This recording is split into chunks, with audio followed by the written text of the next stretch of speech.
size. Yeah. So you know when you're trying to like get them to snap, it's like a little hard. Right, right. So you're on a Mac, so there's a Chrome extension that does it, and there's another one called Better Snap Tool or something, which is pretty good. Excellent. Good job. And hey, how you doing?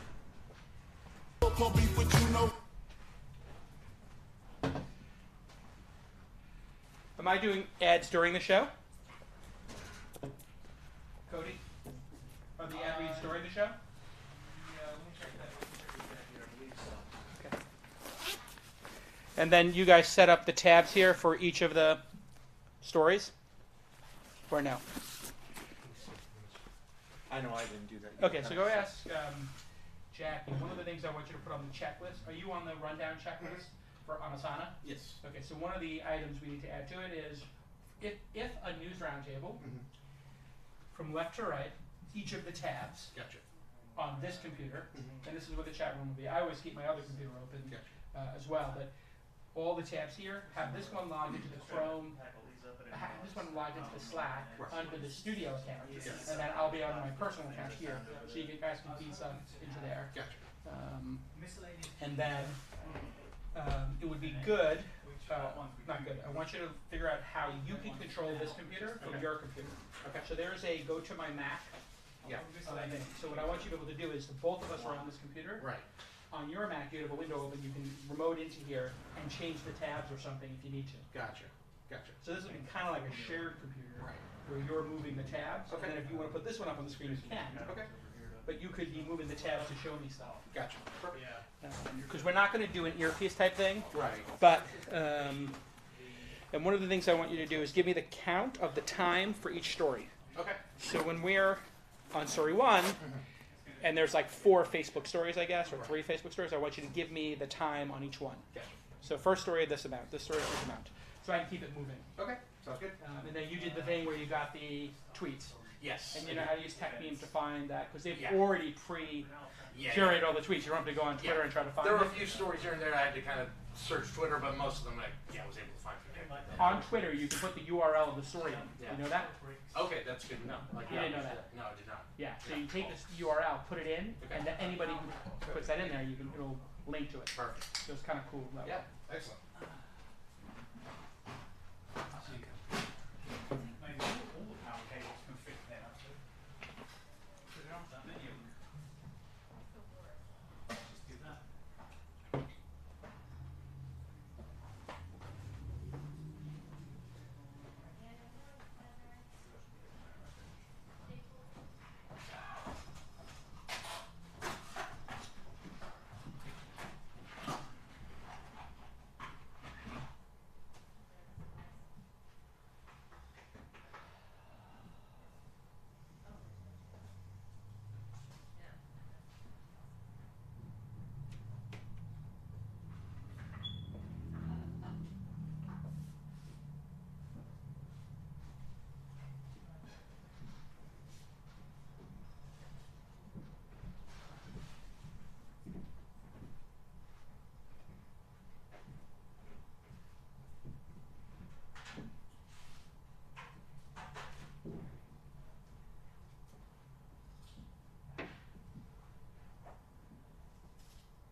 We have the power back. We can click. Turn that on. There. Okay.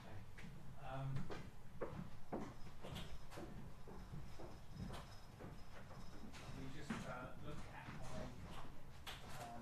Hey, how you doing? Pretty good yourself? Yeah, I'm Charles. This week. Take a seat. I was hoping. Sorry, I'm the studio director. Okay. I was hoping to have you on the far side, if that's okay. No worries. And I'd like to get a picture of you. Sitting down, Right. just for Presh, our marketing guy, if that's cool with you. Yeah, sure. Where's going to be out of camera for this? Maybe on one of the cameras. Yeah, that's cool. How long have you been over? 4 years. 4 years. 4 years. And you? 10. Yeah, can we on 11? It feels so European here. I know. You're really at home.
friends.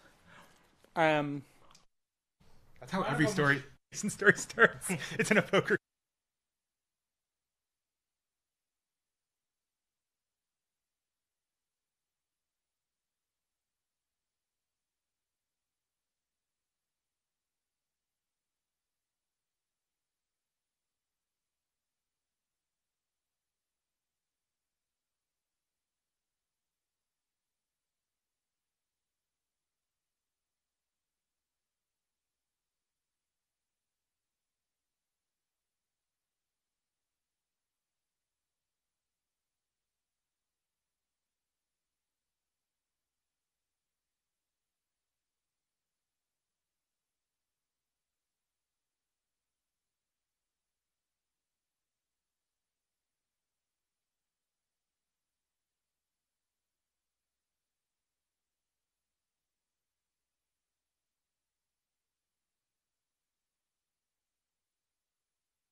Everything.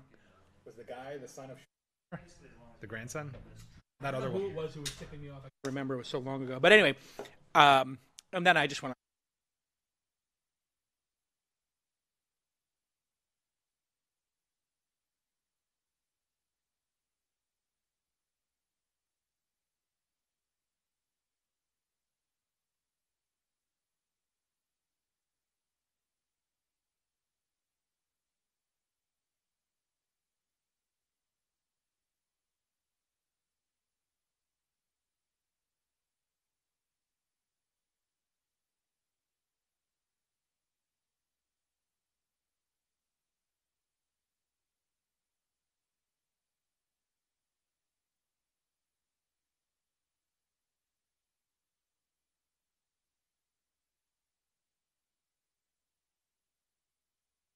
You know?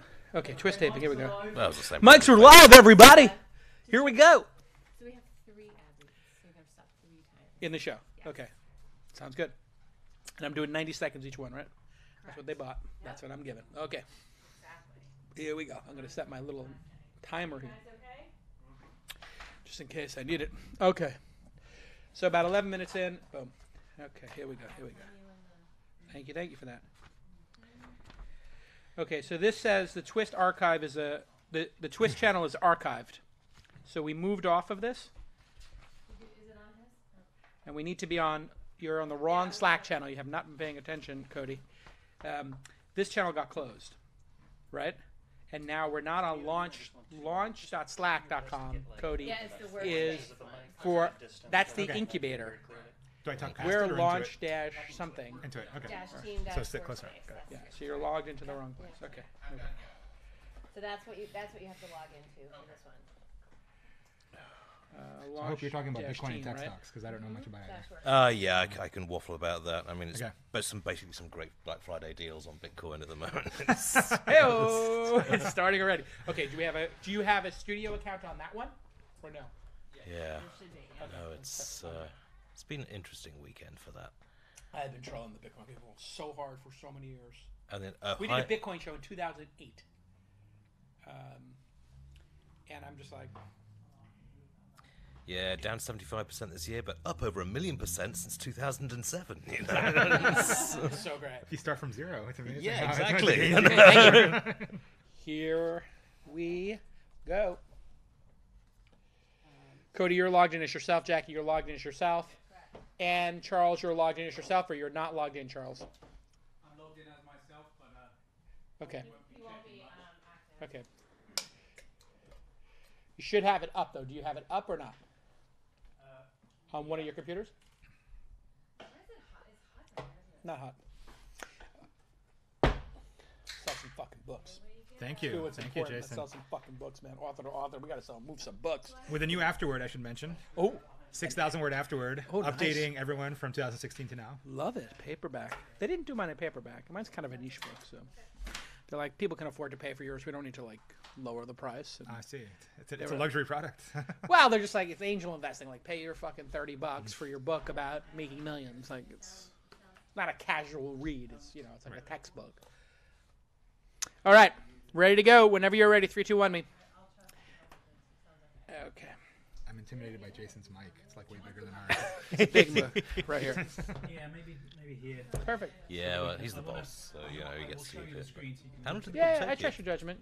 What's that? How long did Air the book take director. you? How long did it take you to write? Well, there was Beautiful. a lot of editing, but first manuscript was in about 2 to 3 months, actually. Wow. I was locked up in a house in an island in the Northwest, though. I mean, Ah, okay. I went full Unabomber on it. Yeah, Right, yeah. okay. Yeah. Unabomber Manifesto has its moments. It does, actually. It's like- He's pretty- a terrorist, but he's actually right. I mean, it's a horrible piece of garbage, but he's kind of he right. predicted a lot of this Yeah. is not good for humanity, Right. and we're dehumanizing everybody. You should probably be out in nature. Right. Yeah. It's like literally every study now is confirming that Right. kids using computers and screen time is directly correlated with anxiety. Well, there was that interesting piece a couple of And weeks depression. ago about sort of the tech leaders are strictly limiting electronics. Yeah, Nellie Bowles wrote that story. It's a great yeah. story. Yeah, I mean, it's obvious, and they just don't know the. Okay, you ready, guys? We'll talk about it on air. We all ready? 3, 2, 1. When you're ready. I'm like, quiet upstairs, we're rolling. Everyone in here ready? Mm-hmm. Some music. Born ready. Everyone, put your phones on stun, please. Okay. All right. We're going to do 2 hours, so everybody just. I hope you went to the bathroom already. Okay, 3, 2, 1, when you're ready. I'm joking, guys. We're going to go 2 hours. We're going to go 1 hour 50. Hey, everybody. Hey, everybody. Welcome to This Week in Startups. I'm your host, Jason Calacanis, and today we're doing the News Roundtable. A lot of you have been complaining to me. Oh, my God, so many great interviews, so many great venture capitalists and entrepreneurs on the program, but we want to talk about the news. Well, today we're going to talk about the news, and we have 2 of my favorite News Roundtable guests, Iain Thomson from The Register. If you don't know The Register, it's the one publication that does not give an F about what the technology industry says. They don't have a conference that they charge $8,000 for, and they are not beholden to getting A-list speakers to come there to sell those $8,000 tickets. And so, as such, they piss people off on the regular, and Iain Thomson is a journalist there for a number of years. Welcome back to the program, Iain Thomas. Always a pleasure. Yep. And Antonio Garcia Martinez is here.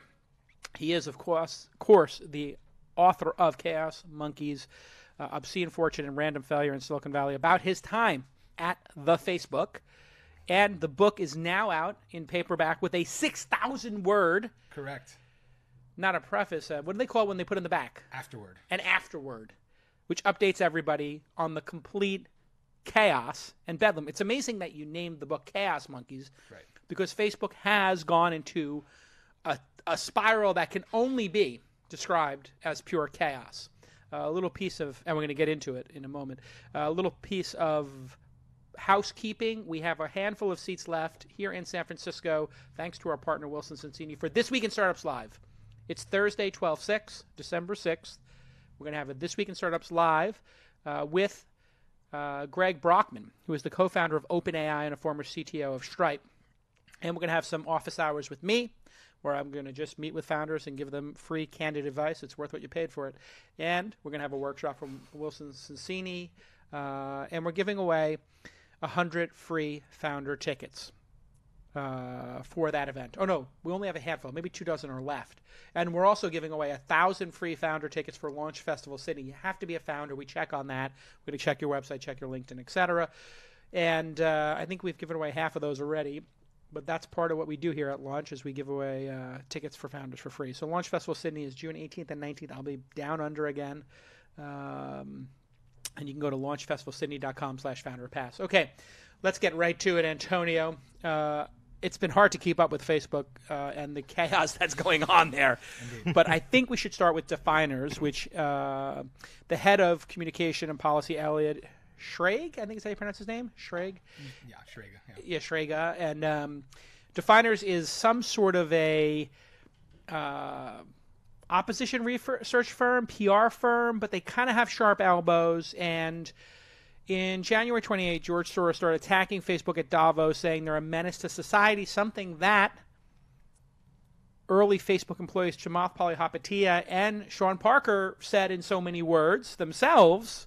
And Definers found that Soros was partially funding Freedom from Facebook Coalition, and this led to a whole back and forth where Sandberg and Schrage denied knowing about this, but then it all came out that they did know about it. And on the Wednesday before Thanksgiving, this past Wednesday, they dumped at 5 p.m. a report that says, actually, we knew. Right. Explain to me who you would think would have hired Definers in this equation. Is it a Zuckerberg strategy? Is it a Sheryl strategy? Is it an Elliott strategy? And who do you think knew? Is it possible that Zuck didn't know? So everything here is new again, right? One of the interesting things that I tried to convey in Chaos Monkeys that is obviously coming to the fore now, right, is that Zuck doesn't care about ads. He doesn't care about operations. He doesn't care about legal. He is completely indifferent to the business and operational side of Facebook. And he outsources all of that to Sheryl. So I would probably venture that Zuck knew nothing about this at all. Right. I would guess that Sheryl knew vaguely of it. And Elliott probably did know about Definers, although was probably remiss in understanding exactly what they were doing. And I should mention this proposal that's up on the screen is really weird. So I think it's actually literally just a text dump of an internal post in an internal group, at least that's what it looked like. Yeah. And then they actually...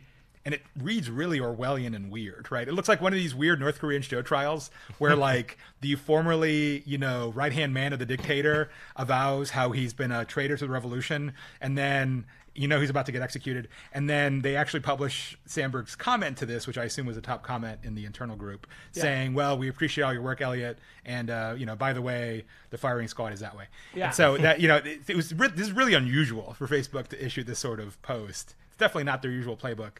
I think it's their attempt at candor, like them actually publishing and also heading off this thing also getting leaked, because now Facebook has so many leaks, it leaks like a sieve, and this thing would probably get leaked by a source, so they decided to head that off and actually get What does that points. say that Facebook did such a good job of having zero leaks Right. for a decade or more? Right. Just incredible loyalty from alumni, Right. yourself excluded, and you weren't a bug, but everybody was so goddamn loyal to them. Was that because of non-competes or just people so thankful that they got rich? And then you see in the last year or two the breaking of the ranks, whether it's Sean Parker and Chamath. Is it just the time, or is it the bad behavior of Facebook that people want to distance themselves from, Right. and they're so just pissed off that this is going on that they feel the need to leak?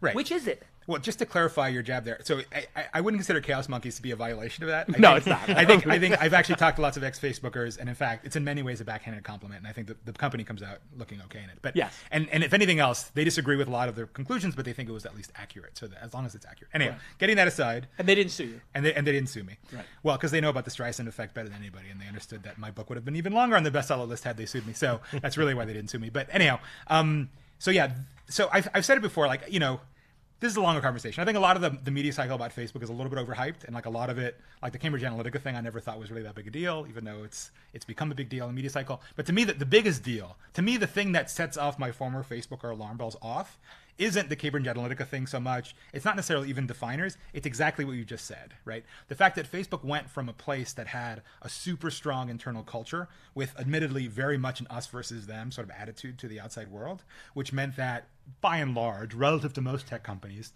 there weren't leaks. I mean, there was occasionally a few, but by and large, you didn't see these sorts of scenes, right? To me, whether it be a country or a company, the fact that you have an internal faction that is allowing itself to be co-opted by an outside party in order to like settle some score or whatever against an internal faction is like the beginning of the end. Like that is a sign of cultural pathology, I think. And the fact that this is a clear sign of serious internal turmoil, and that yes, some people have actually lost faith in either the leadership or the values of the company, which is why they're talking to reporters. Iain, where is this going next? is there going to be any changes? Obviously, Zuck's not going anywhere. He's made that clear. Yep. So then you have to, and Elliot's out at He's some fallen point. on his sword, or until Yeah. his AA He's, gun. no, as he's, you would he's have throwing imagined. himself on the grenade, I think, is the better, is the better analogy. Getting paid an S ton of money to can do buy so. into his money, yes. Exactly. Like, Yeah. what do you think he's going to pull out of there? 100? He's already 200? worth 100 million, north of it, probably. 200 million, you think? I Between don't think 100 they and want 200 million, probably. They're not going to want the payoff to be too big because that looks bad. No. Nobody will even know because it will be under the threshold of anybody knowing. What they'll do is they'll keep him on for a 4-year consultation gig Right. where he gets paid $20 million a year or something crazy like that in stock that gets vested in exchange for him not ever disparaging the company or, God forbid, writing a book. Yeah. Oh, no, there's definitely, they try to make you sign a non-disparagement clause on the way out the door, actually. Yeah, of course. They're like, by the way, They we tried to have bribe me with way less money than that. Yeah, exactly. You're like, Way well, less money $1 than million advance. Right. Versus Versus $30K. 30K. $30K. Yeah, I'm going to take the $1 million in. I got to say, as a journalist, this was amateur hour stuff as well. Putting this out the day before Thanksgiving, they did the same thing with the Myanmar report. They did the same thing with the Cambridge Analytica thing. That went out at 5 o'clock on a Friday afternoon. It's so cynical, isn't it? Well, it's cynical, but it's also really dumb because it does nothing but piss journalists off. We know how the game's played, they know how it's played, but this was always going to be news. So just putting it out on the Wednesday before Thanksgiving ruins everyone's Thanksgiving. Right. Well, So but- they. yeah. That is a very interesting point because there are journalists who are literally in an airport heading home or arriving at home, and now they have to step away from their families to write this up. Yeah. It is an It's awfully horrible move. But it's something they've done again and again, and it's right out the PR playbook. But it's with a story as big as this, it's not going to get involved. It's But did kind it of- work? Is the tactic a viable tactic? No, it hasn't worked. It's kind of the same as the climate report that was issued on Friday. It just blows up because people say, they really want this hidden, therefore we should. So get it has like onto a it. mini Streisand effect. So the yeah. Well, I the mean, PR certainly- dump, the PR holiday dump Yeah. is a Streisand effect like moment. Yes. You agree with that, Antonio? Or? I tend to disagree a little bit. Yeah. I think, again, trying to put my Facebook hat again, assuming it still manages to channel the current management, which actually hasn't changed since I was there. I think their real audience, they actually don't care about the press at all. Like their attitude True. towards the press No, has they been don't. deflect, delay. Yeah. Like they don't care. They don't have that sort Defame. of. Don't even recognize. And I have a personal story about that. I'll tell after the break. But go Like I think most companies have this sort of working relationship. I think you probably agree with most journalists, in which like we're all in on the game. We know how this works. You work with me, I work with you. Like it's this iterated sort of process. Yeah. That is not Facebook's attitude towards the press. At the end of the day, they don't care about the press. All they care about is their user base. And if there ever were some sort of user revolt, not that I think there would be, but who knows, that meant that their usage actually went down. They care about that. So, I mean, you're right that it didn't work in that. Yeah, all the journalists got super pissed off. Like, nobody didn't cover it because it was on a Thanksgiving. But what fraction of U.S. dailies actually saw and interacted with the story? Well, they actually know that because they can actually run the data and look at the newsfeed. But that's what they actually care about. They don't really care about the chattering classes. I know it's harsh to say. But Hey, I think pull up that's the No, Glenn fair Greenwald tweet for a second. This was kind of interesting. Facebook confirmed every part of the New York Times story, including their attempt to malign Facebook critics as Soros puppets because they had no choice. They not only dumped it for Thanksgiving, but got their outgoing communications director to take the blame while Sheryl Sandberg pretended to. Fair criticism? Accurate? Well, I don't think they confirmed every part of the story, strictly speaking, but they Yeah, certainly, that seemed like a little hyperbolic. they haven't denied anything. From Glenn Greenwald, no, say it's not so. What's the story with Glenn Greenwald? Is he? When do you look at him as a journalist? No. You don't, because it's kind of interesting. There's no business model. This Jason Ponton from MIT Technology Review made a very interesting point. If you don't know how this publication makes money, then it's not a journalistic publication. It is an advocacy group. So there's no ads on The Intercept, and there's no subscriptions. And they're spending tens of millions a year or millions a year. It's this decade's thing. You get a large benefactor. The same thing works for Breitbart and for the Daily Caller and for Inception. It's just get yourself a benefactor and publish what you want. Now, Glenn he's a very good legal mind early on, and he's published a lot of stuff. But I wouldn't count him as a journalist because there are certain requirements to objectivity which have to be fulfilled within journalism. Yeah. You have any thoughts on it? I mean, this is a huge conversation that could take up to 2 hours. Yeah, the whole notion of All objectivity. right, when we get back, we're going to talk about Okay. Glenn Greenwald. For now, I'm going to tell you all about Squarespace, which I love. You need to turn your new idea into a website. You can blog or publish content. You can sell products and services of all kinds and promote your physical or online business with Squarespace. Even announce an event or a special project. We use it for everything here. Check out Launch Festival Sydney. Check out Launch Angel Summit. We love it because we can get a beautiful, customizable, mobile-friendly site up instantly. And it's all designed with search engine optimization built in. You don't have to hire another consultant. And it's free and secure hosting with 24/7 award-winning customer support. We love Squarespace. They've been a long-running supporter of This Week in Startups, and the product is exceptional. Go to squarespace.com right now and get a free trial. When you're ready to launch, use the offer code TWIST, T-W-I-S-T, and you will save 10% off your first purchase of a website or domain. I know you don't need to save the money if you're listening to this program in all likelihood, but I want you to use that TWIST code if you can, and I want you to do me a favor right now. A lot of people say, hey, J. Cal, thanks for the podcast. Thanks for doing it twice a week for 10 years. Is there any way I can help you? Yes, there is a way. Go use Squarespace. And go ahead and say thank you at Squarespace on Twitter for supporting independent media like This Week in Startups. It's an amazing, amazing product. And by the way, they now support over 200 extensions. So if you want to be baller like me and do founder.university or angel.university or use any of those cool new extensions, get on there. Try them out. There's lots of beautiful new extensions and, of course, all those great customizable templates. And one thing people don't know is that Squarespace, some people don't know, Squarespace put in incredible e-commerce functionality. So you can sell stuff, open up a store, no biggie dealio. Okay, back to the program. Antonio, we left the cliffhanger there. What are your thoughts on Glenn Greenwald and The Intercept? I'm curious. Since we're going off on a little I don't know tangent. that I have a huge view on him. Yeah. I was just addressing your point about the objectivity thing, which, I mean, I agree. One thing that journalists bring to the table is their ability to sort of hopefully get beyond the hype cycle and find something real. Like, for example, the book behind you, Bad Blood, and John Carreyrou. Yeah. Obviously, that was a very real reality check on the Silicon Valley kind of bullshit, right? Yeah. And that, I think investigative journalists are doing God's work when they do that. Yeah. I just, so much about the Facebook media cycle, not just now, but for the past 10 years, I don't know. I think a lot of it's been really distant from, I think, the underlying reality. And I think the conversation that journalists have about Facebook is often very different than I think the conversations you and I have about Facebook, or the conversations that Facebook internally has about Facebook. And I think those often exist just in different universes. Right. And it's odd to see both of them develop kind of very separately. And it makes me a little cynical about tech journalism more broadly. They really haven't done investigative journalism of Facebook. And I think this is a good segue. I would call this piece investigative Oh, journalism. yeah, no, it this is. Yeah, that one was. But finally, in Right. year whatever. Right. And I can tell you, and this dovetails, I don't want to make myself the story, but this dovetails with Facebook's documents that were seized. I'm going to skip ahead a story here.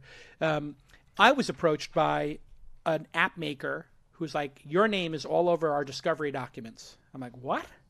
They're like, hey, sign these things. You won't tell people what are in the documents. I said, okay, fine. So I sign it. And I meet the kid in Burlingame at Phil's. And of course. And he's suing Facebook because of how they screwed over all the app partners. And I had criticized them, telling people over and over again, do not trust Facebook. Here's their list of things they did wrong. And there was like a whole thread that went back and forth of don't respond to Calacanis publicly. Don't ever respond to him. All it does is feed him and feeds, that he's important, which has been extinguish is their kind of idea. Yeah. But now, apparently, there is another app developer who is suing Facebook, and it's called 643. Bunch of 643 creeps, yes. are a bunch of creeps who created the creepiest app possible. Right. It was a bikini app, and what this bikini app did was it would allow you, when you could look at friends of friends, which is how the original app API social graph worked, it would do discovery of bikini shots and then let you creep on all the bikini shots instantly. I think it was called Bikini, right? Was it Yeah. Bikini. Bikini was Pictures the of name. That's the bikinis. one, It's yeah. like right. The sleaziest thing ever. Yeah. It's the nip alert for its time, I mean, Yeah. Anyway, what happened was according to the Observer who broke the story, a bunch of documents have been seized in the UK by MPs investigating the privacy breach of Cambridge Analytica. Yeah. In fact, seized by the So- Sergeant of Arms. I was going to say the Parliament. Sergeant of Arms. That's Yeah. right. That's right. They sent the Sergeant of Arms.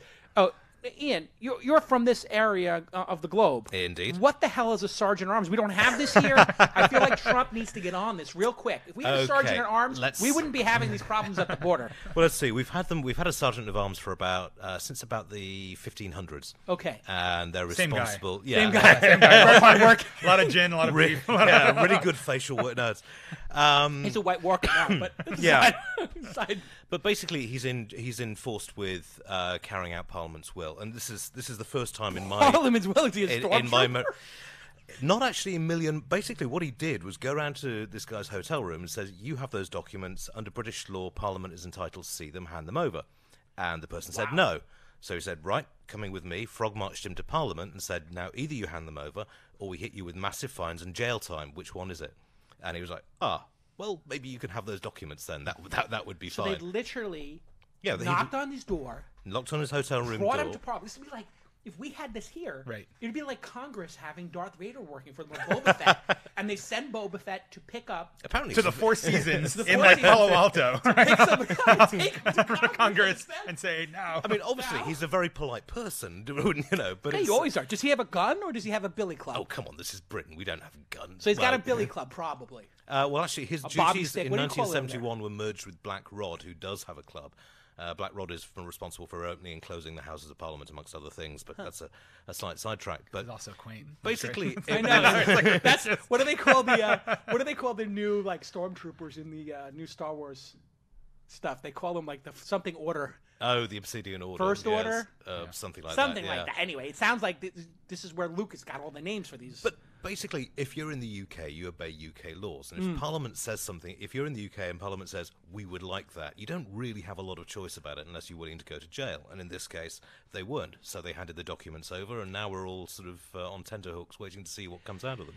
Yeah, and Jim Watterson from The Guardian says, sending a Parliament representative to an individual's hotel room, marching that person to Westminster, and threatening with imprisonment unless they hand over the documents is unusual. Like, this does not happen. This is why we have Period. the American Revolution, damn it. That's why the Fourth Exactly. Amendment. And Only then you've accepted tea. Carol Callwater said on Twitter, everything about this story is extraordinary. This almost never happens. UK Parliament sent a sergeant at arms to U.S. citizens' hotel rooms to seize internal Facebook docs alleged to contain explosive revelations relating to Cambridge Analytica data abuse. Or, to put another way, there's a touch of the Robin Hood about Damian Collins, the MP who has done this. It's such a bold and audacious move. Remember this paragraph from the explosive New York Times article about equivalent committee in the U.S.? Yeah, well, that ain't worked here. Yeah, Facebook well- lobbyists have already But to be worked clear, who did they intelligence seize? hard. Did they actually seize the other party in the lawsuit? They seized the other guy. Yeah, the other Yeah. guy's Oh, so he's not a documents, Facebook employee. I No. Carol's nuts. I mean, she's playing this up as if they literally, broke Cheryl on the rack and got her to talk or something. And in fact, they also- it's the lawyer for this slimy as shit, other Yeah, app thing. but they also did tell Zuckerberg that he comes to the UK. They're picking him up. They're forcing him to eat spotted dick well, okay, and getting him to fucking... It was suggested that could be the case, which is a nice way of saying don't push it, mate. It's such a Zuckerberg has stupid- blown off the Parliament again and again and again. That's so dumb. And yeah, given Cambridge Analytica's role in Brexit, there's a lot of parliamentarians who are really, really pissed off at this. Ian, what's the worst case scenario here for Zuckerberg and Facebook in terms of Parliament and the UK's legal system? Honestly, there's Fines? not. Would the- they ever ban the- Facebook? We've what, already what could given. they do? Facebook has already received the maximum fine for misusing data, which is £500,000, which we calculated was 18 minutes of Facebook profit. So they're not exactly, but they're still fighting it in court because they've got lawyers to feed, and it sets the precedent, as you point. So, in actual fact, there's actually not that much that Parliament can actually do to Facebook other than get them in and question them. And as Facebook has said, no, we're not going to do that, then Parliament, I think, is playing hardball on this now. Antonio, is the Sheryl Sandberg, Mark Zuckerberg collaboration coming to an end? Is this going to solidify their relationship and calcify it and make it even stronger because they're going to battle through this? Or is it going to crack in half? What does your gut tell you? Well, I think your original statement, Zuck is not going anywhere, right? He controls something like nearly 60% of the actual voting shares of Facebook. Yes. Facebook doesn't God exist king. without him. So, fantasies of him quitting or being forced out are just impossible. Yeah. That said, the cemeteries are full of indispensable men and women. Yes. And, Facebook could continue with that, Cheryl. Yeah. I don't know. At least that there's one thing in that New York Times story that I felt was probably leaked by Facebook, was this business of like Cheryl getting chastised by Zuck and like fearing for her job but getting it in the end. I think that was, I mean, the cynical side of me says that Facebook actually leaked that to indicate that yes, Cheryl did get slapped on the hand. Elliot's going to fall on the grenade. He's going to cry into his money. He's going to be gone. He's leaving anyhow. And then hopefully this all blows over by like Christmas. I gotta think that Cheryl leaves in the next 18 months. Really? I would set it at 18 months. Would you take the over? You understand when you Yeah, set yeah. odds? Yeah. So I'm going to set the line at 18 months from today. Would you take the over, the under, that Cheryl is no longer day-to-day working there? No longer COO. No longer COO, no longer working there. I take the over. You take the over, okay. Ian, where would you, in this degenerate gambling line, take it? Would you take the under of 18 or the over of 18 months? All depends on how serious she is about a political career. She's deadly serious. Right. Yeah. But I think that's over. She's not running in 2024. That's for sure. After this. No. After this, it's going to take some serious time away from Facebook Yeah. before She would have to run for maybe senator first, right? Wouldn't that be a better move, to be a senator? Yeah. Or maybe take a cabinet position if Oprah / whoever wins on the Democrat. Yeah, well, you see, I think Trump's going to win win in 2020. So Wait, you think that? You think that? Really? Yeah. Really? All right, when we get back from this commercial break, Ian's going to explain his position. Trigger warning, liberals, about Trump. snowflakes, stop melting. When we get back, we're going to get Ian's position on why Trump's going to win a second and third term. Okay, let me take a moment to thank my friends at Breather. Breather, as you know, is a place where you can rent an office for a day or a couple of hours, and we use it for the launch accelerator. We use it for taping This Week in Startups. It's magical and easy peasy. We love using it. The spaces are great. They're designed beautifully. But they now have a new product called Breather Offices that I'm going to tell you about, and you can book for a week, a month, or a year. And you can do that for 2 people or 50 people or more. There are no wasted resources when it comes to your space planning. You want to bring the sales team in for a week? Sure, rent an extra breather. And then you cycle it back down, just like using cloud computing. There's no noisy co-working space or other people's branding that you have to live under. Nope, you get Wi-Fi, cleaning, it's all furnished, and they will even do a design consultation. There's no waiting. You get your breather in just a day or 2. They've got the spaces waiting for you. So if you want to take a breather office for a month or more, you will receive the same free day access. We receive same day access to their network of over 500 spaces in the U.S. and Canada. Am I reading this right? So if you take a breather office, you get to use their other spaces. Wow, what a great bundling idea. And it's ideal for growing companies. Their mission is to empower companies with space that helps them meet the full potential with no restrictions holding them back, skip the hassle of long-term leases, and the long negotiating process. That's all done or ready for you by the fine folks at Breather Offices. You can scale up and down with no fuss as headcount changes. And we were at one just 2 weeks ago when we did our incubator. I love it. Go ahead and visit breather.com/twist, and you can experience Breather for yourself with a free full-day booking. What? That is incredibly generous. Thanks to the folks at Breather. Go to breather.com/twist, and you will get a free full-day booking. So when you're in town, yeah, go ahead and get yourself a breather. Breather.com/twist. Thanks again to Breather for supporting independent media like This Week in Startups. All right. You think Trump's going to win again? Yeah, I think that's highly likely. And the reason for this is the economy stupid? No, I think it's a combination of factors. First off, he's got a dedicated, probably third of the country, which would vote for him pretty much whatever what. Totally. Okay, that's reason number one, is he's got his base, which will never give up on him. Exactly. Secondly, you've got the 2020 situation where it comes to gerrymandering and working the Electoral College, which the Republicans have shown themselves to be much, much better than the Democrats at. And thirdly, third, the Democrats don't have anyone who can stop him at this point. And fourth, Putin and Assange have a new plan. Well, I wouldn't put it past Putin, but I think Assange is going to be basically trying to stay out of jail at that point. He's done, right? Assange is done. Yeah, he's burnt his bridges. And rightfully so. You consider him a journalist. Are you part of the journalists who can think he should get journalist protection? Or are you part of the majority of journalists who think that he should not get journalistic protection? I know it's a difficult question, but I want you to answer it. Trust me, we've been debating this for weeks, if not months. I don't honestly think you can say he's a journalist entitled to Journalist Shield laws. What he is a conduit for leaked material. Now, in the past, WikiLeaks, when they first started out, were actually quite good about not releasing stuff which they weren't unsure of the provenance of and the rest of it. But I think, honestly, journalistic protections, I can't honestly see it. He's not really a journalist. He doesn't take responsibility for what he publishes. Is Assange, do you agree? I tend to agree. I think early on he was a somewhat more conscientious sort of conduit for leak, and now he's turned into this showboat. I don't even know what the hell he is. It's hard for me to. I think he's a horrible human being. Let me just put that out there. Is that I think he's just a horrible, terrible, grandstanding piece of garbage. That describes half the people I know. Exactly. That's 90% of people in San Francisco. You're like Jake That's Name my names. Tinder profile. Horrible human being. Complete. No, but I mean, think about it. The guy is working with Russian hackers. He knows he's working with Putin. Putin is a despot who murders people, so he's working for a murderous dictator in order to create chaos in functional democracies that are trying to lead the world and steer the world towards democracy. Now, I'm not saying our democracy is perfect. Clearly, it is not. But it's a lot better than Putin's murderous regime, which is poisoning people with radioactive material at sushi bars in London. Yep. Just around the corner from my old office. It's insane that anybody would side themselves, whether it's Assange or Trump, with MBS or Putin. These are the people that history shows.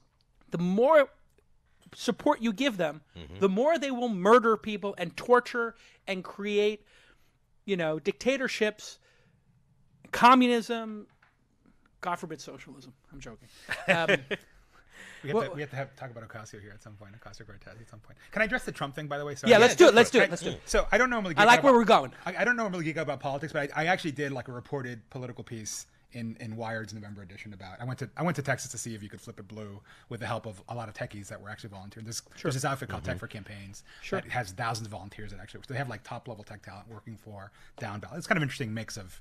And they did very well with Beto O'Rourke, right? Well, Beto did way better than expected, and they thought it was impossible. Right, and then a lot of the things that were on the flip list, as they call it, ended up way closer than they thought they would. And I think getting to your point about redistricting, which I think is very important, underreported, it's the state house that actually controls districts in the United States. Yeah. Right, and so insanely enough, I mean, allowing politicians to set the borders is just well, not every state does. Some actually have independent commissions, but by default, that is what many states do, including Texas. So anyhow, in the Texas state house, Dems actually made major gains, and so they're still behind. But by 2020, which is where this all gets reset, they might actually redraw the Texas map. But so how do we get into Texas? Oh, that's the context of my political thing, right? So the Trump thing.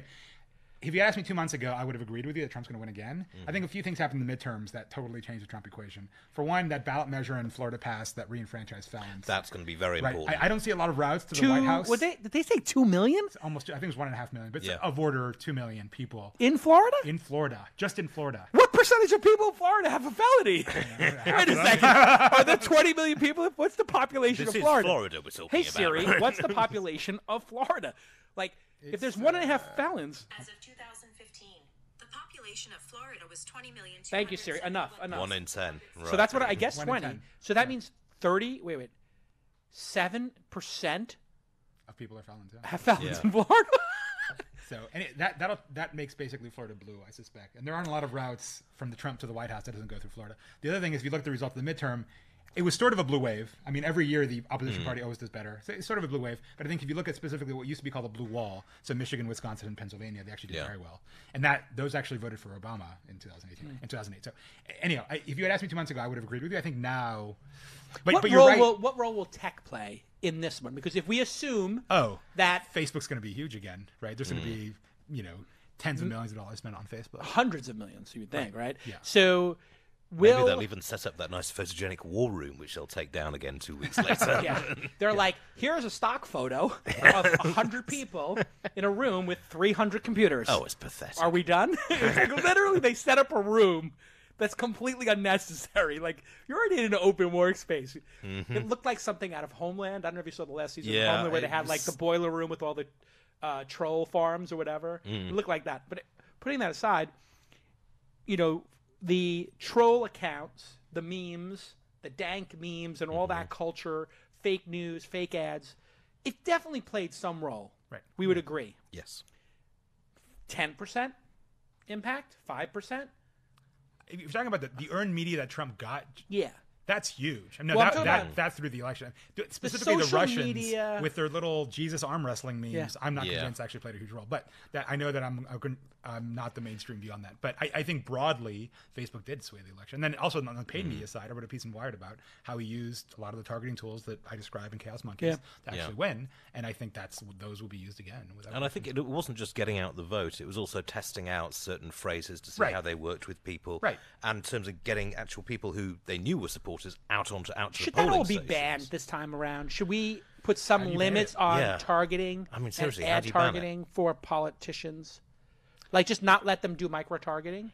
No, I think they should do more of what they're doing, which is you have to be a certified political account. Like random Joe Ruski can't just start buying ads for on American swing states. Like, no, that should absolutely be legal. Right. So And they should you do- and I can't just be like, let's create some political ads and put them up. No, you have to absolutely. file as a Yeah. political person, Yes. and the review team, when they see a political ad with a politician's name in it or a link to a political site, Yes. they have to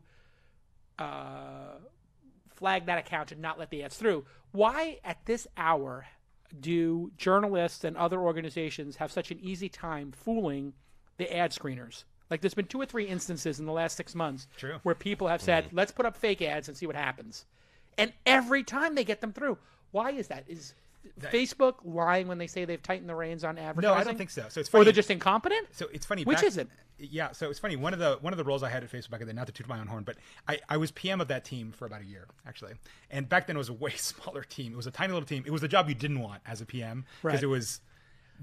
there was nothing to be gained by PMing that product because you could only screw things up, right? But you don't get credit for anything you stop. You only get credit for what slips through and right, gets released. Right. It's like being MI5 or something. Like when the terrorists get through, you look like an idiot. Right. And the 100 times that you stopped that they didn't get through, you don't get any credit Right. for that. Right.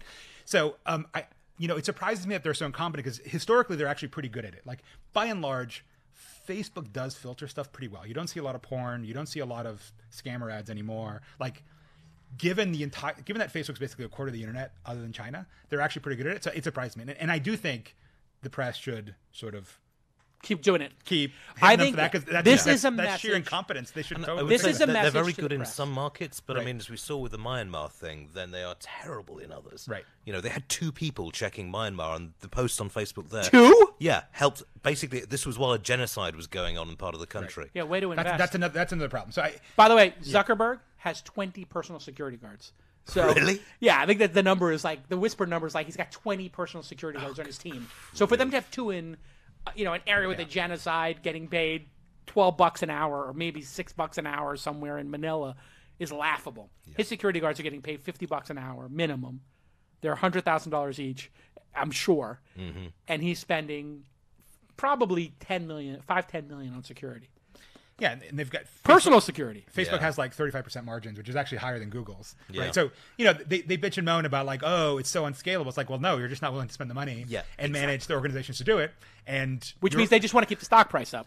right. because they don't And want the profit margins to margin compress. Well, I think it's also a cultural shift, right? Like Facebook always tries to do everything scalable because they realize scaling with humans is just impossible when you're talking about 2.5 billion users. So in general, they're allergic to it. But I think this is one place where the press is actually applying. Well, with 5 the million appropriate pressure. advertisers, you could. We're not talking about 2.5 million. That's the thing. That's why when people start this whole disinformation thing, we can go there if you want to go there. Like disinformation is a problem that's never going to go away.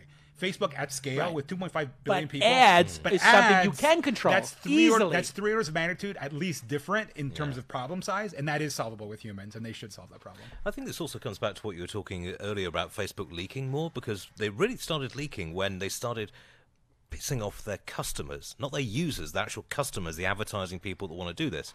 And when they blocked third-party data, that's pissed off a lot of potential customers. And I think that's where we're starting to see the lawsuits coming in and a few more details leaking. I had a very simple solution for this. Was if you want to place ads over a certain dollar amount, you have to have a social security number associated with it, not the tax ID.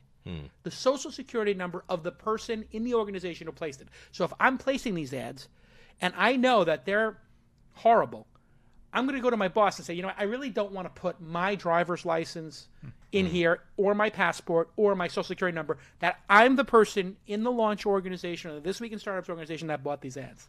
Can you imagine if that had to be done, where a person had to take responsibility for them on top of the tax ID? I mean, you already have to use your real Facebook user ID to log in to Facebook. Yeah, and but use you know the what? ads. Everybody just creates a fake. This is well known. Everybody creates a company-wide account that is for that purpose, Right. and they let it slide all the time. Right. So it's kind of a joke. Anyway, when we get back from this quick break, we're going to talk about, yes, it's terrifying. We are living in the future. According to a report from the AP, a Chinese researcher has made the world's first genetically edited, wait for it, babies. Twin girls were born whose DNA was altered with CRISPR. We've been talking about this coming on this podcast for years, and it arrived yesterday when we get back on This Week in Startups. Let me just take a quick moment to tell you about how awesome PayPal is for growing your business. PayPal is your payment partner for today and tomorrow. They have been trusted for decades. When my friends Peter Thiel and Elon Musk and David Sachs and Roelof Botha created that amazing company, PayPal, and they're doing over 25 million payments a day. And you can have fast access to business loans to help you manage your cash flow and growth with PayPal. And this will benefit your business and let you scale. Yes, you can expand to more channels, and they will help you sell to over 250 million shoppers across their markets and platforms. And they will help you convert. PayPal is the most used digital wallet, and on average, PayPal users complete 88% of their checkouts. Obviously, it's super easy to use, and that's why they have that high and trust. They'll also protect you. They have seller protection, which is readily available through their amazing customer support and fraud tools, and they get smarter with every transaction. We have been using PayPal ourselves all the time here when we built our e-commerce store for This Week in Startups, and it is so seamless and easy to use. I want you to visit paypal.com/growth, paypal.com/growth, and set up a business account today. Sign up today. It's free, and you're going to love it. If you love This Week in Startups, you're going to love PayPal as well. Go ahead and say thank you at PayPal for supporting This Week in Startups, and visit paypal.com/growth. Okay, let's get back to this insane story. Oh, wow. Yeah, okay. Here it is. Antonio's tweet, if you told the high school me, child of Cuban refugees, what was it like to grow up in Cuba? Well, Your parents were raised by. Oh, I see. But your parents came here, or your grandparents? They came, as many did, when they were quite young, alone, put on planes by my panic grandparents that they'd escaped before. They put them on a plane alone. What were their ages? 17 and 16. There's an entire generation called the Peter Pan generation that came and were actually raised in orphanages and in various. It was a weird diaspora. It was definitely a weird just get out as quick as you can experience. Wow. Yeah. And the future to fear wasn't 1984, but Brave New World. I'd have to laugh, but here we are with our Soma and Alpha Double Plus aristocracy. And for those who haven't read Aldous Huxley, Soma. Yeah, explain what that is, the reference, because I literally am buying it on Audible because I just realized I've been reading 2 or 3 books a month, but I'm so addicted to bios and nonfiction and self-help kind of stuff that I realized I need to just spend, I think 2019, I'm going to do my Zuckerberg thing. I'm just going to read classics for a year.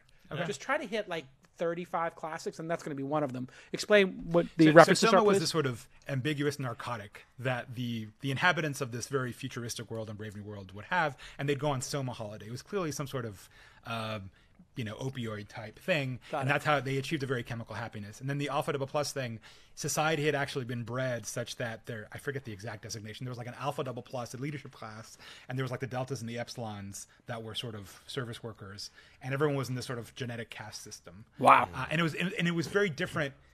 Everyone's heard about 1984 and Big Brother. Sure. That was the fear of a Stalinesque monitoring society. Yeah. And Brave New World was actually a hedonistic society in which there wasn't really monitoring, but everyone was just amused to death and lived in. And now China has both. Right. Someone actually responded to that tweet, said, well, maybe it's both. We're going to monitor you because they created the monitoring system, the social credit system now, where they found a journalist, I think in 7 minutes or something with their video system. Ian, what does this mean exactly for humanity? Because we thought that this would be pushed out a couple of decades, right? Yeah. And I see today there was an update to the story, I believe. Yeah, the guy's been suspended. Suspended or given a Medal of Honor, who knows? But he's been suspended. How the kids come out. Exactly. He's been suspended. Over 100 other Chinese scientists have put out a memorandum saying this is not the way to go forward with this technology. This was an irresponsible and stupid thing to do. And this person's in Shenzhen. Yeah. And he did this with the approval of the parents. Apparently with the approval of the parents, but not with the knowledge of his employer, which they've issued a statement on, which is slightly weird. But I think somebody was always going to do it, and we're going to see an awful lot of crippled and ruined lives because of it. Because you can't just, there isn't one gene which controls, like AIDS susceptibility or homosexuality or whatever. They're all, if we've learned anything from genetics, is that they're all interlinked. And if you take one out, that can cause knock-on effects in entirely new areas. When they first cloned Dolly the sheep, looked just like a sheep, but it was arthritic and sort of internally aged very badly and was dead by the age of 2.5, I think. Yeah, so we're you gonna see need the same only thing with see kids. like any science fiction film about this topic to know that the unintended consequences Hey, read some are genetics much greater papers. than the benefits in the early days of this type of.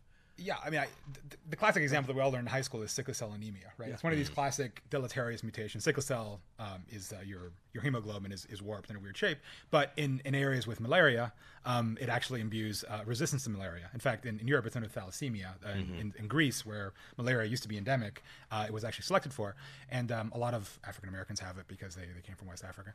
And so the point is, if you were just literally trying to knock out bad traits, you would knock that out. But in fact, if you were in a malaria area, all those people would die because they weren't resistant to malaria. And so, I mean, I think we're going to find that you have what's called heterozygote selection, that often a very deleterious allele, so you have 2 copies of it is terrible, but if you have one, it actually imbues a resistance. And so once they start monkeying around with the genome, they're going to, the avian swine flu in 5 years, they're going to find that all these people are actually totally susceptible to it because, in fact, there's this cross-correlation with some... And his goal was to flip off the switches to prevent HIV? He was trying to basically prevent susceptibility to HIV, smallpox for some reason, because that's been functionally extinct since 1977, and cholera, which we happen to have vaccines for anyway. And this is the person? Yeah, very little gain, and the chances are these kids are going to have terrible lives as a result. Well, this guy doesn't look like a Bond villain to me. What do you think his motivation is? What is his motivation? This guy just looks like a science nerd. He looks like a standard geek. This is going to be an absolutely critical technology in 10, 20, 30 years down the line. And the idea of having a baby just by having sex with someone would be seen as totally irresponsible in 50 years' time. Instead, you take your embryo and your sperm and you check them for genetic anomalies. You do a bit of tweaking here and a bit of tweaking there, and then you go ahead and have I the want to kid. ask a stupid question. If we know this is inevitable, which seems to be the consensus, this is inevitable. It's going to happen. It's going to happen in a country, either ours or another. And it's going to result in humans that are better. We would agree on both of those premises. Like, this technology has... Eventually. Eventually. Well, we consider better what nature considers better are different things. Yeah. Right? Okay, but if we could say doesn't get cancer, we would definitely say that's better. Yes and no. Or maybe doesn't get Alzheimer's, like definitely better. Not getting cancer beyond prime reproductive age. Nature's indifferent. Who cares? That's why we get cancer. Right. Okay, so nature wants us to die. We don't want to die. Reproduce and then die. Right? Yeah. But we've already augmented ourselves against nature. We wear glasses if we've got short sight. We have hearing aids. The rest We of it. have airbags But in the- cars. But We have smartphones that make us smarter. if you look at Give us anxiety, make us grind our teeth, break up our sleep cycles. Okay, if you forget look it. at how much money the people, the very rich of this world are throwing into life extension technologies, this is an obvious. Does this person work for Peter Thiel? I What are know, the chances that Peter Thiel funded this? If he was younger, maybe I'd say he's a Teal fellow, right? He's one of these kids that he convinced. If he dropped was- out of If college. he was 19. He he's- definitely did not read Brave New World. right. But my point is, this is my question for you.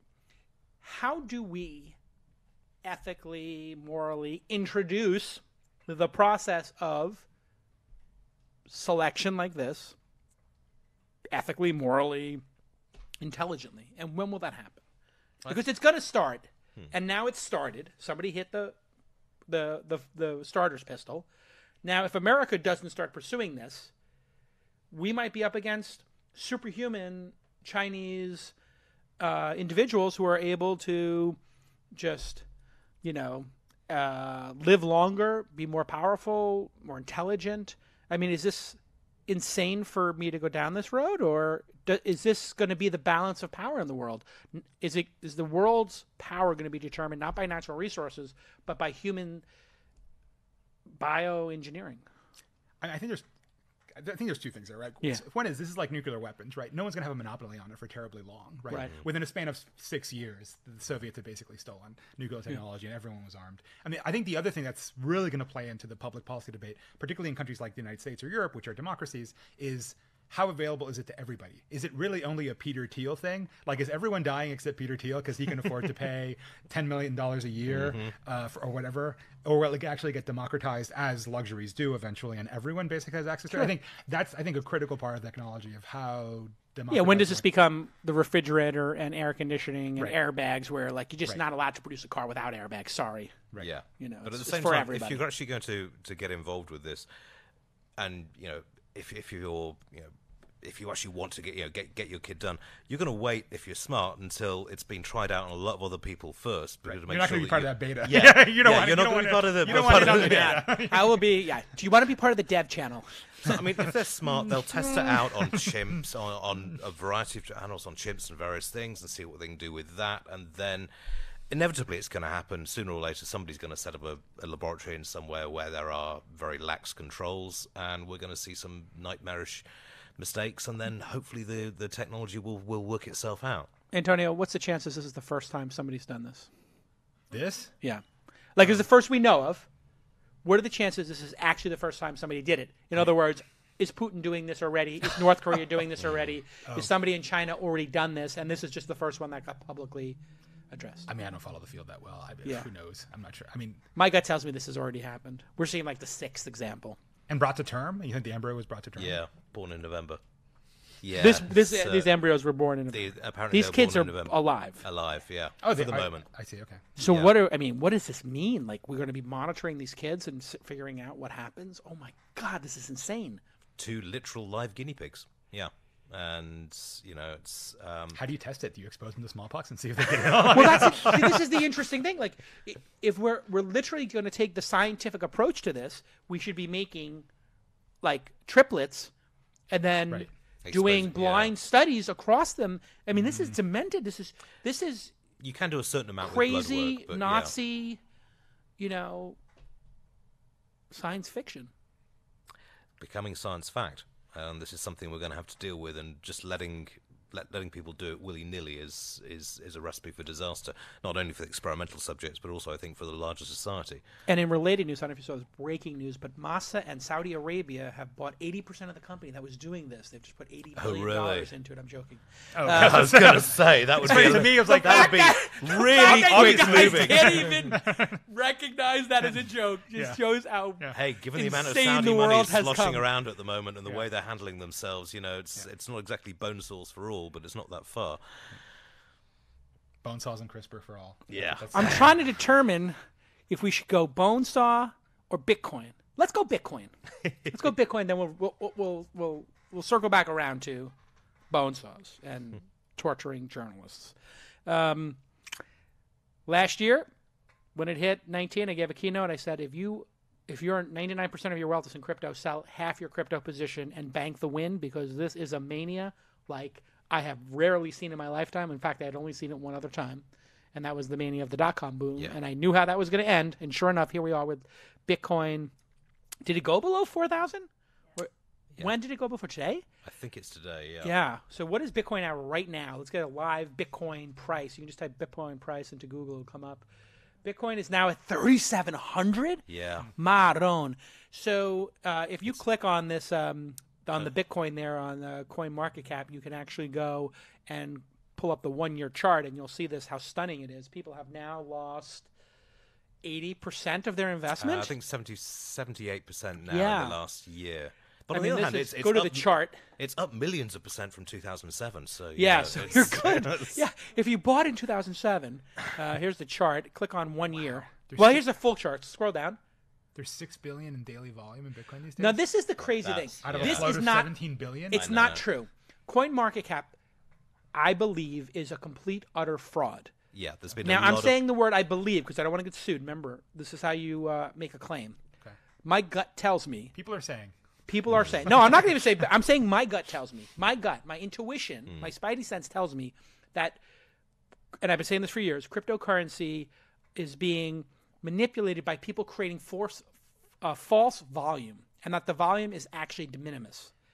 And what's happening is, if the three of us were early into Bitcoin and we each created 10,000 wallets, and then we randomly created scripts to move those coins around, and we just netted out to the same number of Bitcoins, we could create volume. You'd be painting the tape, to use a stock market term. Painting the tape. Yeah. Really, Yeah. Oh, so you're just making the ticker tape look active. Right. Right. Oh, I never even knew that term. Yeah, painting because the tape. brokers used to do that, sell amongst themselves to make it seem like there's Right. activity in the stock when there wasn't. Right. So, yeah. And so now what we're seeing is when the activity's gone, Yeah. what happens? I mean, this precipitative drop is not going to stop, I predict. I think Bitcoin Zero is the likely end game here, and I'll tell you why. I believe that this is a protocol level functionality. That's why consumers can't use it. It's too complicated. So if it's a protocol like HTTP or Gopher or the World Wide Web and Send Command and FTP, if you look at the history of protocols on the web, it was only until the web and HTTP that we actually had one that consumers could really use with Mosaic and then Netscape and eventually Internet Explorer Chrome. I believe this is going to be like Gopher or Usenet. I believe it's like the first, here's how data moves, here's how money moves, but it's not good. It's not a good protocol. It's inefficient, it burns too much electricity, and it's too slow and too expensive. They claim it's not expensive. It's super expensive to run this. So a new technology will replace it. When's the last time any of us FTP'd, Gophered, or, used Usenet? I still use IRC, but that's just kind of a traditionalist. Okay, right. Yeah, like you're like one of these crazy holdouts. Like you drive a Mini Cooper from 1978, I bet too, right? Like if I could. if you could, exactly. The joy in your eyes of the possibility Nice is obvious. Union Jack on the roof. And Okay, so but yeah, I mean, this is just. I mean, obviously, I was watching the price over the weekend and was thinking, this isn't a Black Friday deal, is it, or something? Because the prices are really dropping rapid. Go to Amazon now, and Prime members we're going to get 2K Exactly. bitcoins. And I mean, a lot of hedge funds, I think, are going to take a massive bath on this because certainly for the last 3 or 4 years, I've been talking to people and they're just like, yeah, hedge funds are buying these things left, right, and centre, and they're sort of driving up the price. they're so dumb. I know, They're so just- desperate to get. The next big thing. Well, yeah, they're so desperate to have a 100x return. And listen, I'm in the business of 100x returns. I don't expect a 100x return 29 out of 30 times at bat. I expect it. Literally, our organization is built around 1 in 25 because that's what we hit so far, and we're the best at it, or amongst the best at it. The idea that you can hit something that goes 100x. I'm not talking 100%. I'm 100x. $1 equals 100. $100 equals 10,000. It's very hard to do. And this was so easy for people, but there's still no underlying use case. Can either of you name an underlying use case that's compelling? What? Besides that's store of compelling. money. Oh, right. Okay. Dark web drug dealing. I mean, Yeah. Okay, great. I agree with that one, actually. That Yeah. seems to me to be the most compelling. If you drug want to store... trafficking, all that cash from all the coke in the U.S. has to get back somehow. So illegal, obviously. Okay, so money laundering is what we've come Yeah. up with. Fantastic. That is a great use case for you to get arrested by. Is there a legal use case? Okay, Ohio has just introduced rules today to allow you to pay your business taxes via Bitcoin, but that strikes me as much more of a stunt. That was Ohio, right? Yeah, exactly. Yeah. But the fact of the matter is, it's a speculative item. People are not using this for anything other than, as you say, drugs. Or beating currency controls. If you're a Venezuelan or, if and you're you're Chinese, desperate, if you're Chinese and you're trying to get money yeah. out of the country, then it's a great thing for that. But it's just a speculative item, and people have finally sort of wised up to the fact that, yeah, I'm not buying any drugs at the moment, and I don't have money to shift beyond borders, so why do I need this? The big question is blockchain. Like, this is just one instantiation of the blockchain. Here's the other thing about blockchain. Like, do you really believe that is the most efficient way, the public blockchain, to store and report data?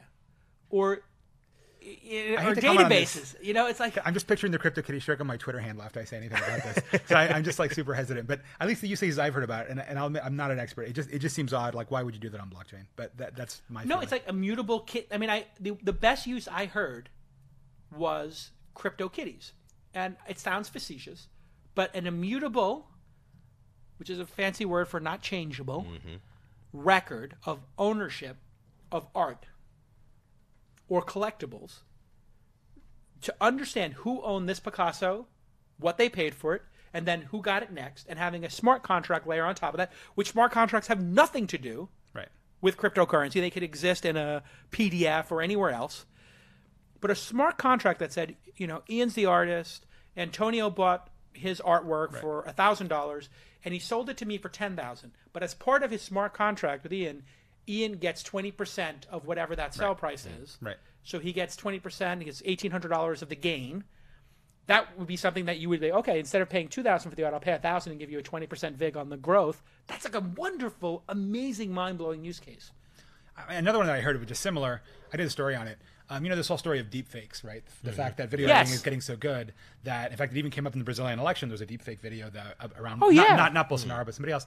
And so there was a company I did a story on that, was basically creating cameras that would write the veracity of the video it was taking to the blockchain. So I think places where you want truth kind of documented publicly, like for all times and all places, like this is what reality is, and that exists independently of any party. If Obama said something, right, it's on the blockchain. Right. Yeah. So and Obama would have an app on his phone, right, when he was publicly speaking, and he would speak into his phone with his app, with his token or whatever hash, and say, I said this at this public event. Right. If it is not on my Obama blockchain, then it did not happen. Right. So when you see some Obama deepfake of him, saying something Praising completely Allah, inappropriate, right. Then you could people could independently verify that's such a good idea. As long as or voting. Like, why is voting? I guess people want their votes private, but you could make it private that you really did vote. Interesting work in using blockchain to actually to track voting, but on an anonymous basis. So you anonymize it enough to preserve privacy, but not quite enough so that electoral fraud can be or mistakes in electoral stuff can be detected. I'd agree with you on where I think blockchain's going, but the other thing is it's slow, and this is what the banks are finding. This is what the the operations people are finding. It sounds great. Let's track all our parts on blockchain, but it takes an enormous amount of grunt to do that. As an entrepreneur and an investor and supporter of entrepreneurs and enthusiast, I do love the creativity that this has shown, and I do love the fact that on a global basis, people are so enamored by positivity and this delusional belief that technology could impact everything. I do like that. At its core, that people are so delusional and they want the world to get better, and they believe like blockchain plus crypto plus mining plus smart contract plus token, it all equals some, proof of stake, whatever.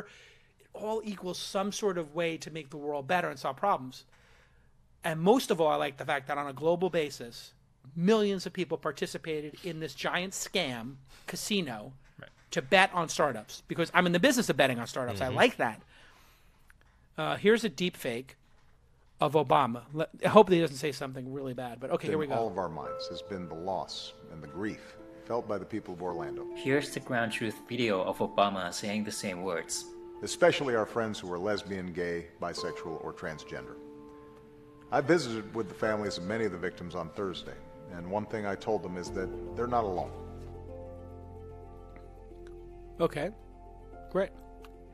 Yeah. Computers at the University of Washington have a neural net of millions of videos to determine how elements of Obama's face move as you talk. Yeah, so they can do it, and they do it for porn now. That's the big use case. So, in the interest of journalism, the first draft of history, yes, I watched several instances of deepfake porn, and I have to say, it was pretty damn good. Like, not porn, not as porn. It was a satisfying experience. As a graphic construct, it was like you would have believed it. I have seen it as well, and it is.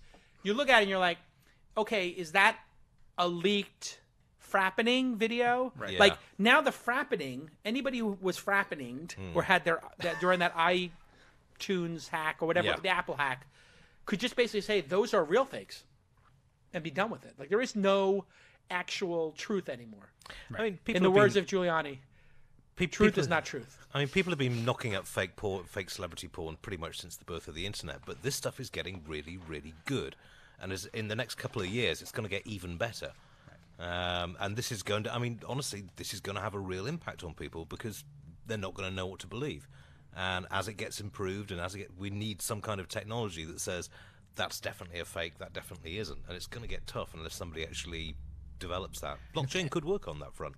And it's going to go both ways, right? Like, there's going to be fake videos out there that people will claim are true, and then there'll be true stuff leaked that people actually claim is fake. Like in Brazil, there was this politician. I have to say, it really looked like him. It probably was real, but he claimed it was a deep fake. Well, who knows now, right? Oh, that was the politician who got caught with like 3 hookers prostitutes or something. Yeah. And I actually saw that headline. Yeah, and who knows, right? Yeah, and he's like, "That's a deep fake." It's like, Hey, if you can get away Okay. with shouting fake news at everything, shouting deep fake is going to work Like- just as well. Yeah. Yeah. I mean, Wasn't obviously- me. It wasn't me. It was a deep fake. Bitcoin goes to, I don't want to just say Bitcoin zero because there'll be probably some number of people who hold on to it because it makes them happy or whatever. But let's say Bitcoin sub 1,000. Chances of Bitcoin sub 1,000 on a percentage basis, greater than 50%, less than 50%. Let's just play a guessing game. At some point in the next year? Sometime in the next 2 years. Will it go below 1,000? Oh. In other words, 99% loss. Yes. Yeah. Okay. Will it go below $100? Probably not. Probably not. That's- So it'll be there are some eno- like there bouncing are- along the bottom. There are unless Tor's broken, there are enough people willing to buy drugs online Right. that I think $100 is probably I'd guess at about 250, 300 it will Got it. settle down. I think, yeah. There's probably a natural floor to the price, like you're saying. Just driven by those use cases, yeah. I'm trying to figure out my understanding was the cost of electricity to make a Bitcoin in the developed world was a couple of $1,000, like 3 or 4. So now I think we're about to be below what it costs in the Western world when you don't have hacked free electricity. And then I think even in China and low cost places, let's say not stolen, it's like 1,000 or 2,000 to make a coin. Oh. So what happens? Is there a flip that occurs? I wonder, when the mining cost becomes so great, do the miners just turn off their rigs and say, "F it, we're not going to make the rest of the coins"? I guess so. The transaction costs go through the roof, but that. Yeah, I mean, we saw this in Nvidia's quarterly figures earlier this month, where their GPU sales have just plummeted because Right. the miners aren't buying them anymore. And if you look in the second-hand market, if you want to buy a good, now is definitely the time to buy your latest and greatest second-hand graphics card. I was on CNBC and they were asking me about this, and they're like, the two places where Nvidia is going to make their money is crypto and like in cars, it's self-driving. And I was like, okay, I buy bless. one, Oh, man. but like, by the way, we don't need that many cars because I can tell you as a Tesla owner, those cars last forever. People don't realize this, but I still have my Model S with 35,000 miles on it. It drives exactly like it was new because there's no engine. There's no ICE engine in there. Internal Battery combustion. degradation? What's that? How's the battery degradation? Zero. I don't think there's people who've done 200,000 miles and they see like 10, 20%. And losing 10 or 20% on a battery that costs $30,000 to replace, you wouldn't replace it. You would just say, okay, instead of going 250 max, I'll go 200. Yeah. Who cares? I mean, then you could ride it down to 100 as a daily driver because nobody goes over. 90% of people do not go more than 100 miles a day. So I think it could literally degrade 60%, 70%, and still be viable. So I think people are not going to be replacing cars all that often. Right. So that means NVIDIA is not going to have a lot of chips to sell Right. once they get a fleet of them out there. Right. And I mean, car ownership's going As a rough away. number, right? What's the number that they always sell the self-driving cars? That cars are used basically 5% of their total capacity. So you need maybe 10% as many. It's not going to go to 100, but it could be Yeah. as many as a 20th as the number of cars now. Right? Yeah, I say 10th. And plus the algorithmic gain from like sharing the car better because there's going to be an Uber pool type situation. Yeah, all that crap. But yeah, Bonkers. But it's going to be an order of magnitude fewer cars than we have right now, basically. Right. Yeah. That being said, Red Dead Redemption and some of these games are getting so good that they're pulling non-gamers into it, and they're selling over $1 billion worth of these. So video games seem to still be demanding more graphics, which is crazy. And I just upgraded everybody here at launch to these new Dell 38 monitors that are like almost 4,000 pixels wide. I mean, it's crazy, but there's the productivity from a great monitor, I think, is the best productivity hack. Yeah, I mean, the gaming community has always been willing to pay silly money in order to get the best possible rigs and get those extra few milliseconds advantage over the competition. But it's never been a particularly big market. No. There is a very Tens low of limit. millions, Yeah, very low limit on people who are willing to spend that amount of cash on a gaming rig. And generally, then they get married or get a girlfriend or a boyfriend, and They get a sex life. and They start having sex. and then it's like, oh, joysticks here. No, But no, in no. fairness, they're going to want to make deep fakes, and they're going to need a high-power graphic card. Or VR when Yeah. the VR takes off, right? Yeah, well, that's dead on arrival too. I mean, know somebody who's really into VR and uses it every day? I don't know one Every person. day, no. It's. Do you know a daily user of VR? I don't. So VR, once again, head fake, fail. I think we will see daily users of AR once the I'm hardware gets totally sorted down with out. AR. Like, Yeah. Really? Literally- What format do you think AR is going to I think AR is going to be 3/4 Why? of the market, and VR is going to be a quarter. oh, in 90 the form 10. of like spectacles Yeah. or like your phone? Like what? If you can get it down to a spectacle level, which I think we'll see in about 5 For sure, years' time, spectacles. Yeah. because Totally. it's just the benefits are such that, I mean, we all know the problem with VR is you can't use it and move around. With AR, you so you look like an idiot. Any technology where you look like an Yeah, idiot, for sure. It's the same thing with the Segway. You just look like a moron on this damn Well, thing. also, Right? like, you're not going to use Siri unless you have a 90% chance of getting the answer because you feel really dumb arguing with Siri. Like, I ask Siri population because I know she's going to get it right. Yeah. Right. I'm not asking her, like, the best sushi restaurant in town because I know she's getting it wrong. She just Period. has terrible taste in sushi. Yeah. She doesn't get out much. But, So yeah. VR, the eternal technology of the future. Yeah, I don't know. Yeah. No, AR is so I used my obviously first it. VR headset in '92, okay. and I've been pretty much every year since then. Someone has said this is the year that VR will take off, and it's like Linux on the desktop. It's just not going to happen. This is the year it's going to happen, man. This Oh, is the year. yeah. No. Always They a literally believer, right? What did they get it down to? Like $200 or $300 now. The Oculus Go is like $300 now, I think. $300. It's on the shelf there. Look at it. See it? It's on the shelf. But what do you use it for? I mean, No, really, we use it on the it's- shelf to make fun of. Yeah. Yeah, literally, can we, Emmy Award-winning producer Jackie and new producer Cody, can you just buy me 5 old VR rigs to put up there so we can mock VR? Thank you. I was having an argument with someone last weekend where it's just like, well, he thought the porn was going to be the big VR center. It's just like, yeah, Head but fake. you've got to download about a 3 gigabyte file, get it installed for a 15-minute porn clip. How desperate are you for a wank? You know, it's just the amount of work That's the involved. first wank we've had on This Week in Startups. Okay. Oh, sorry, was that off there? No, I don't know. I don't think the censors at iTunes understand right. wank. They don't speak English. He's British. It means something They don't else. speak British. Yeah. It means Oculus something Go is on sale for $179. Oh my lord! Is it worth buying? I don't know. I still feel kind of curious. I want to try it. I might try yours. We got one of Honestly, the- every time I think this is it, and I put it on, and I'm just like, it's not it. There's literally no Scorsese or, interesting execution that makes you go, wow, this is compelling. I want more.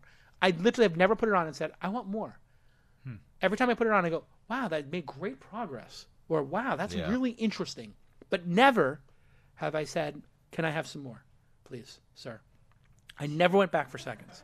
Whereas with an iPad, I play like these tower defense games like Kingdom Rush and whatever. And I'm just like, will the Kingdom Rush people please release another game? Like they're like some independent studio in Brazil or Uruguay, and they just came out with like over the holiday weekend a new one, and I'm like, oh my god, this is great. 5 more hours of my life playing a nonsense tower defense game. It's like chess, or poker or something. It feels fun to play. All right, tech stocks are down. Who cares? Those companies are not going anywhere. And does anybody care about this Amazon as we go into lightning round? HQ2. This was shameful. It really was. One of the world's richest companies going around, right, what kind of handouts are you going to offer me? And then at the end of the day, they turn around and say, well, obviously we're going to need the DC thing once the Pentagon Jedi contract comes through. And New York's a nice place to live. Do they honestly think people are going to live in, Pig's Knuckle, Arkansas, to set up their new headquarters? Pig's Knuckle, Arkansas. Pig's Knuckle, Arkansas, not so much. Is that a Britishism, or is that, did you just make that up on the fly? I was just Pig's like, Knuckle. I think Arkansas he's is just a lovely place. freestyle but, there. I think that was a freestyle. Freestyle, okay. Total freestyle. Never know about Brits. Okay. I thought this was incredibly in poor taste because I was on CNBC for this competition, and I was like the anchor correspondent for it, and I just basically gave my feelings on Pittsburgh versus Philadelphia, Miami versus Austin, and it was a lot of fun to go through the process of Toronto, and I really thought they would pick an emerging city that had cheaper real estate and that would be fun for young people to live in. Now Miami's very hard because of tornadoes or whatever, but I thought Toronto, Boston's too crowded, but I thought Toronto or Austin, or even what's the place with all the music that everybody? Detroit. No, Detroit was an interesting possibility because real estate is so cheap there. No, Nashville. It's very small, but I thought, wow, they could be an inspired choice here. I was hoping for an inspired choice, like an underdog pick, like Nashville, right? Like Nashville or Miami or Austin. All of those would have been underdog cities that they would have had a really incredible impact, and let alone Pittsburgh, Philly, or somewhere like that, or Detroit. Those would have been like the really menschy picks. Pittsburgh or Detroit would have been like, okay, these guys really want to help America, and that's a great quid pro quo. They're going to really revitalize the city. Really, Queens need to be revitalized? Yeah. And Virginia needs to be resided. No, it doesn't. He picked places he spends time. Right, he's close to his house. That's right. He literally picked places And also that he specified a spends helipad in the time. Virginia case. Right. I thought it was loathsome. But the same thing's gone on with. I mean, it's the same thing with Foxconn with the deal they got out. They got in. You know, it's yeah. I don't. And they've get- done I nothing don't- there. I don't get why I mean, American arguably that's what got cities. Scott Walker unelected, right? Was that horrible Yeah. Foxconn thing where they were basically paying millions of dollars per employee or something? I forget what It's the $500,000 per employee, Right. and they won't see any financial benefit until 2042. How is that a good deal? Right. No, I mean, you'd be better off doing, you would be better off paying teachers more, increasing the number of ambulances or firefighters. Like, literally, if that's what it's going to be, $40,000 per job, just add some teachers. Give that, I mean, there's a better use. And this is why the politicians in the pockets of big companies is about to end, or has a possibility of ending now. You brought up Cortez, and I think she represents this exact frustration of leftist populism. It's coming. It's coming. I mean, it's going to be a socialist, leftist, populist. I think that's going to be the thing that takes the Republicans down, because the Democrats are going to become like Republicans, and this leftist thing is going to become its own thing. Right. Can we talk about Ocasio for just a Let's second? do it. I think she's interesting, and I think she's a genius at Twitter. And even Scott Adams is like in love with her. Even though Scott Absolutely. She was making Totally rice and Fox beans the at other the night. moment. It was oddly compelling. Right. It's amazing. And the GOP is just stumbling over itself to get dunked on, as far as I can tell. And the most amazing thing is, to me, is that even in our cynical age of like pseudo events and the appearance, authenticity is still really compelling, right? She's the child of a Puerto Rican family, has $15K in the bank, worked as a bartender. That's what she ran as. That's what she won as. That's what she is. And everyone's like, great. And it's driving the GOP bonkers. And Just she dunks on absolutely everybody. bonkers. She dunks on everybody. Like they were like taking creep shots of her. Oh, Like they you saw literally that. took a shot of her. Right. Even Derriere. Even Mike Cernovich contacted the person, said, just take that down. Yeah, with Cernovich is telling you you're out of line. When you that reason. weirdo is just like, Like, that's too much. By the way, Larry Flint says that's obscene. Really? Okay. Like they took a shot of her ass. Let's be called what it is. Yeah. Like her backside. Right. And they were complaining about her suit, and it's like they're like, this suit is not expensive. Right. And she's like, by the way, like you misogynist pigs. Yeah. It's the same skirt suit that every professional woman on the Eastern Seaboard wears to work every day. You wouldn't know if that was from Right. Chanel or anything. Right. Whatever the. Right. And then one of the comments was amazing. Part of the dunk, right, was like, well, the GOP is showing that clearly only the wealthy should afford, food and clothing and housing, right? Like, what if you're supposed to show up at work in a rice bag sack? Like, The fact that she's on Periscope, though, that's the power move. Yeah, she's really good at it. Her Periscope videos are amazing. Periscope is like Ocasio is to Periscope as Trump is to Twitter. Right. Like it's a higher level. Trump could not do Periscope. No, of course not. No, but that Periscope is going to win her. Like she was doing her laundry, and it was amazing. It was like she actually made the laundry. Like, here I am, first day in Congress, doing my laundry, and it was compelling. I watched it twice. It was like compelling viewing. You watched it twice? Yeah. All right, that's a little bit weird. You sure it's not a deep fake of her doing her laundry? I think somebody's deep faking. It wasn't that exciting, sir. No, it was just her doing. It was just her doing her laundry. I'm doing a deep fake of me emptying the dishwasher and cleaning my car. Because there's no way I'm ever going to do that. But you've got to make it seem like she was pushing the coins like when I do. Oh, laundry, she put the coins in? Put the coins and goes ka-chunk, that like that so sound it's not that we all made even. in college. She wasn't doing it at her in her own in-unit top and bottom washer dryer. Washer dryer. She doesn't have an It's in-unit washer dryer. It's in some basement somewhere. Yeah, no. She's literally in the basement, periscoping. So somebody could walk in so real. and be like, "Are you done with this dryer?" Yeah, exactly. And like she could be taking somebody else's wash out and putting it on the other washer because they left it in. Everyone eats it up. Yeah, great, because that it's authentic. It's very real. Oh, so legit. Yeah.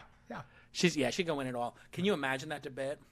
I'm gonna have to get a lot more real if I'm She's gonna not run old for enough mayor. to run though. It's like she's not old enough to drink yet. She can't go to the Yeah. party. She's got to be 35 to be Yeah, president. 35. 35, you got to right? be 35, and It seems is that reasonable? It seems reasonable. Where did they get that rule from? I wonder. The Constitution, actually. Yeah. I know. I wonder where they got that from. They were just like, They looked around and like there was Yeah, one year no. younger and the youngest guy in the room, and that was like, nah. everyone hates him. Let's make it 35. All right. This has been an amazing episode. Thank you so much to our friends at PayPal, Squarespace, and Breather. go ahead and thank. If you want the trifecta, this would mean a lot to me. Go ahead and thank at PayPal, at Breather, and at Squarespace in the same tweet, and CC at TWI Startups and at Jason. If you want to come to launchfestivalsydney.com as our guest, if you're a founder, you can come for free. I'm not buying you lunch and dinner. If you want that, you got to buy a ticket because giving away 1,000 lunches and dinners for 2 days or 3 days in a row, it gets very expensive. But we give you a free ticket. You get in the building, and that's all that matters.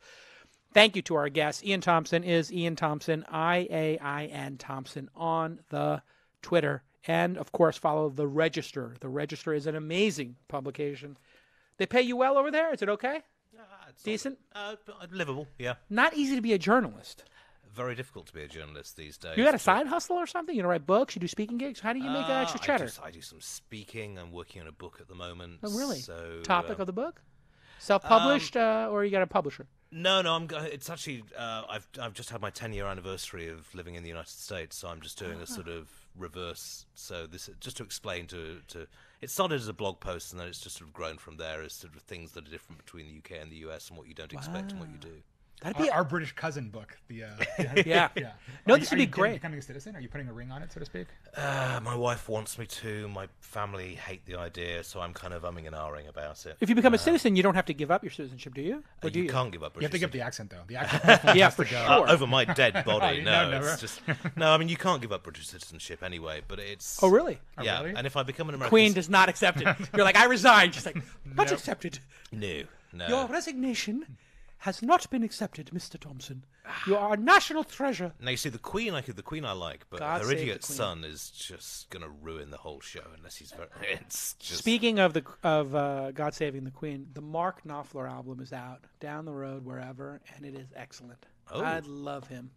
Interesting. And I he's hadn't on known tour, that. and if anybody wants to pay me for a speaking gig, look at the Mark Knopfler tour schedule in Europe and pick a date.